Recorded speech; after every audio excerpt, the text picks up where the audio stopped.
গত কয়েক বছর ধারাবাহিকভাবে লাভবান হওয়ায় এবছরও পাবনার ঈশ্বরদীতে বিভিন্ন এলাকায় মুড়ি কাটা পেঁয়াজের ভালো আবাদ হয়েছে। তবে হাটে পেঁয়াজের আমদানি বেশি হওয়ায় হঠাৎ দরপতনে লোকসানের শঙ্কায় পড়েছেন চাষিরা। ভরা মৌসুমেও বাজারে পেঁয়াজ বিক্রি করে লোকসান গুনতে হচ্ছে তাদের। এদিকে শ্রীমঙ্গলে পরীক্ষামূলক গ্রীষ্মকালীন পেঁয়াজ চাষ করে ব্যাপক সফলতা মিলেছে চাষিদের। প্রতিনিধিদের পাঠানো প্রতিবেদন জানাচ্ছেন সৈয়দা সামিয়া তামান্না। Walton Washing Machine, simplifying life with hassle-free washing.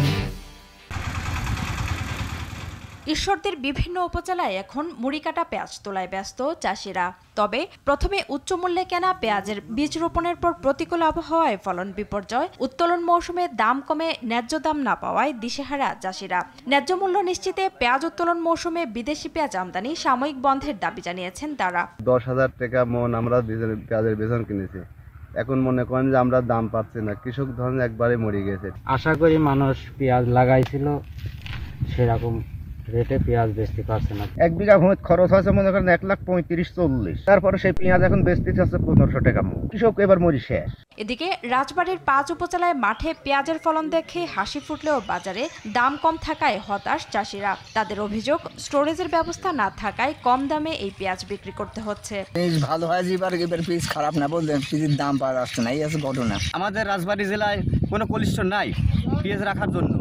আমি সরকার পক্ষের কাছে জোর দাবি জানাচ্ছি, 1 থেকে 2টা কোল্ড স্টোর থাকলে আমরা 2-3 মাস পরে পেঁয়াজ বিক্রি করতে পারবো। ক্ষতির হাত থেকে বাঁচাতে প্রত্যেক কৃষকের বাড়িতে এয়ার কুলারের মাধ্যমে ছোট ছোট কোল্ড স্টোরেজ করার পরিকল্পনার কথা জানিয়েছেন কৃষি বিভাগের এই কর্মকর্তা।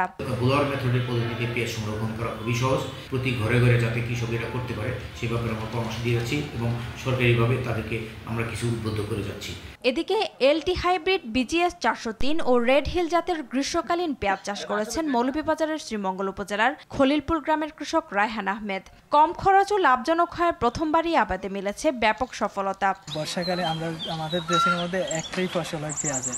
এটা মনে করেন আর 1 মাস 1.5 মাস আগে আমরা উঠাইতে পারতাম, তখন কিন্তু পেঁয়াজের কেজি অনেক দাম ছিল। এটার তুলনায় যদি আমরা চাষ করি অন্য ফসল থেকে আমরা লাভবান হওয়া যাবে। নতুন জাত চাষাবাদে এই অঞ্চলে পেঁয়াজ চাষের বিস্তৃতি বাড়ার পাশাপাশি পেঁয়াজের আমদানি নির্ভরতা কমার কথা বলছেন সংশ্লিষ্টরা। সৈয়দা সামিয়া তামান্না, RTV।